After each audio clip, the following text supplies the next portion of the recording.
ಏನೊಂದು ಕಾಂಗ್ರೆಸ್ ಸರ್ಕಾರ ಸನ್ಮಾನ್ಯ ಸಿದ್ದರಾಮಯ್ಯನವರ ಒಂದು ನೇತೃತ್ವದ ಈ ಸರ್ಕಾರ ಸಂಪೂರ್ಣವಾಗಿ ಭ್ರಷ್ಟಾಚಾರದಲ್ಲಿ ತೊಡಗಿದೆ. ಏನು ಒಂದು ಮೂಢ ಸೈಟ್ ಹಂಚಿಕೆ ಅಥವಾ ಡಿನೋಟಿಫಿಕೇಶನ್ ಆಲ್ಟರ್ನೇಟಿವ್ ಜಾಗ ವಿಚಾರದಲ್ಲಿ ಯಾವ ರೀತಿ ಅಧಿಕಾರ ದುರ್ಬಳಕೆ ಮಾಡಿರುವಂಥದ್ದು ಭಾಳ ಸ್ಪಷ್ಟವಾಗಿ ಎದ್ದು ಕಾಣುವಂಥದ್ದಾಗಿದೆ. ಮುಖ್ಯಮಂತ್ರಿಗಳು ಬೀಸೋ ದೊಣ್ಣೆಯಿಂದ ತಪ್ಪಿಸ್ಕೊಳ್ಳಿಕ್ಕೆ ಇವತ್ತೇನು ಜುಡಿಷಿಯಲ್ ಕಮಿಷನನ್ನು ನಿನ್ನೆ ಆಜ್ಞೆಯನ್ನು ಮಾಡಿದ್ದಾರೆ, ಅದು ನಿಜಕ್ಕೂ ತಮ್ಮನ್ನು ತಾವು ರಕ್ಷಣೆಯನ್ನು ಮಾಡಿಕೊಳ್ಳಿಕ್ಕೆ ಮಾಡಿರುವಂಥ ಒಂದು ಪ್ರಯತ್ನ.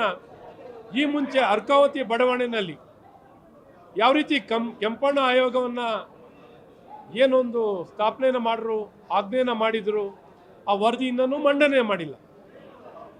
ಈಗ ಈ ಒಂದು ನ್ಯಾಯಾಂಗದಿಂದ ಏನನ್ನು ನಾವು ನ್ಯಾಯ ಬೇಯಿಸ್ಲಿಕ್ಕೆ ಸಾಧ್ಯವಿದೆ, ಇದನ್ನು CBIಗೆ ಅವರು ಹಸ್ತಾಂತರ ಮಾಡಬೇಕಿತ್ತು. ಮತ್ತು ಮುಖ್ಯಮಂತ್ರಿಗಳು ಅಧಿಕಾರ ದುರ್ಬಳಕೆ ಲಾಭಕ್ಕಾಗಿ ತಮ್ಮ ಅಧಿಕಾರ ದುರ್ಬಳಕೆ ಮಾಡ್ಕೊಂಡಿರುವಂಥದ್ದು, ಕಾನೂನು ವಿರುದ್ಧವಾಗಿರುವಂಥದ್ದು ಇವೆಲ್ಲವೂ ಭಾಳ ಸ್ಪಷ್ಟವಾಗಿ ಎದ್ದು ಕಾಣುತ್ತೆ. ಅವರು ರಾಜೀನಾಮೆಯನ್ನು ಕೊಡುವಂಥದ್ದು ಕಾಂಗ್ರೆಸ್ ಪಕ್ಷಕ್ಕೆ ಇಲ್ಲೆಲ್ಲ ಒಂದು ಕಡೆ ನೈತಿಕತೆ ಮೌಲ್ಯ ಇಲ್ಲದ ಕಾರಣ ಅವರ ಪಕ್ಷದ ವರಿಷ್ಠರು ಏನು ಕ್ರಮವನ್ನು ವಹಿಸದೆ ಮುಖ್ಯಮಂತ್ರಿಗಳ ರಾಜೀನಾಮೆಯನ್ನು ಪಡೀಲಿಕ್ಕೆ ಅಸಹಾಯಕರಾಗಿದ್ದಾರೆ. ಕಾಂಗ್ರೆಸ್ ಪಕ್ಷ ರಾಹುಲ್ ಗಾಂಧಿ ಅವರಾಗಲಿ, ಸನ್ಮಾನ್ಯ AICC ಅಧ್ಯಕ್ಷರಾಗಿರುವಂಥ ಮಲ್ಲಿಕಾರ್ಜುನ್ ಖರ್ಗೆ ಅವರು, ಈಗೇನು ಧ್ವನಿ ಇಲ್ವಾ ನಿಮಗೆ? ಈಗೇನು ಸಂವಿಧಾನ ಕಾಣಲ್ವಾ?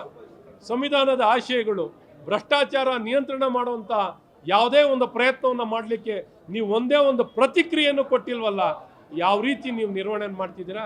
ಹಾಗಾಗಿ ಇವತ್ತು ಆಡಳಿತದಲ್ಲಾಗಲಿ, ಆರೋಗ್ಯ ನಿರ್ವಹಣೆಯಲ್ಲಾಗಲಿ, ಶಿಕ್ಷಣದಲ್ಲಾಗಲಿ, ಬರ ನಿರ್ವಹಣೆಯಲ್ಲಾಗಲಿ, ಕಾವೇರಿ ನೀರಿನ ವಿಚಾರದಲ್ಲಾಗಲಿ, ರೈತರ ವಿಚಾರದಲ್ಲಿ, ಎಲ್ಲ ವಿಚಾರದಲ್ಲೂ SC/ST ಫಂಡ್, ಈ ರೀತಿ ಪ್ರತಿಯೊಂದು ವಿಚಾರದಲ್ಲೂ ಈ ಸರ್ಕಾರ ಅಧಿಕಾರ ದುರ್ಬಳಕೆಯನ್ನು ಮಾಡಿ ಸಂಪೂರ್ಣವಾಗಿ ಭ್ರಷ್ಟಾಚಾರದಲ್ಲಿ ತೊಡಗಿದೆ.